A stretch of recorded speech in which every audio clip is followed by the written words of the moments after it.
नमस्कार बच्चों, स्वागत है आप सभी का व्याकरण की दुनिया में। चलिए हम और आप मिलकर व्याकरण की दुनिया की सैर करते हैं। आज हम हिंदी भाषा के उन जादुई शब्दों के विषय में जानेंगे जो हमारी बातचीत को और भी मजेदार और प्रभावशाली बना देते हैं, और वह विषय है मुहावरा।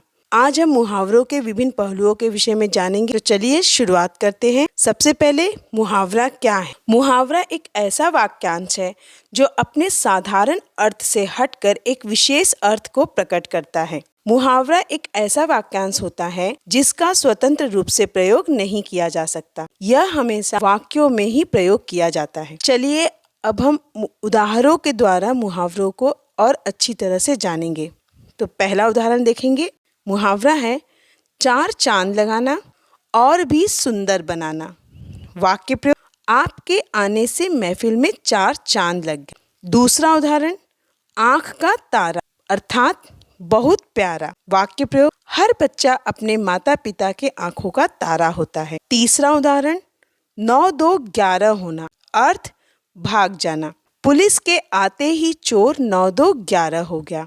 अगला उदाहरण, थक कर चूर होना अर्थ बहुत थक जाना। लंबी यात्रा के बाद हम सभी थक कर चूर हो गए। एक और उदाहरण देखेंगे। आकाश पाताल एक करना अर्थ अत्यधिक मेहनत करना। वाक्य प्रयोग, परीक्षा में अच्छे अंक लाने के लिए रोहित ने आकाश पाताल एक कर दिया। तो बच्चों, आपने देखा मुहावरे के शाब्दिक अर्थ को नहीं बल्कि उसमें छुपे हुए विशेष अर्थ को ध्यान में रखते हुए इन मुहावरों का वाक्यों में प्रयोग किया जाता है।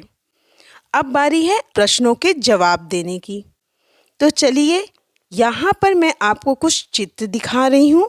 आप इन्हें ध्यान से देखेंगे तथा ये बताएंगे कि यह चित्र किस मुहावरे को बतला रहे हैं और उनका क्या अर्थ है। साथ ही साथ आप उनका वाक्य प्रयोग करने का प्रयास करिएगा। चलिए प्रश्नों की शुरुआत करते हैं। तो सबसे पहला चित्र अंगूठा, दूसरा पैर, कुल्हाड़ी, तीसरा पेट, चूहे, चौथा 5 उंगलियां और घी, पांचवा गंगा और हाथ धोना। इन सभी चित्रों को ध्यान से देखें, आपस में जोड़ें और बतलाएं कि ये किन मुहावरों की ओर संकेत करते हैं। तो बच्चों, उम्मीद है मुहावरों के विषय में बताई गई ये जानकारी आपको अच्छी लगी होगी और समझ में भी आई होगी।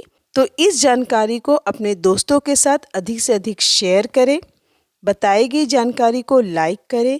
साथ ही साथ मेरे साथ व्याकरण की दुनिया की सैर करने के लिए, साथ ही साथ मेरे साथ नए नए विषयों की सैर करने के लिए व्याकरण की दुनिया से जुड़े रहें।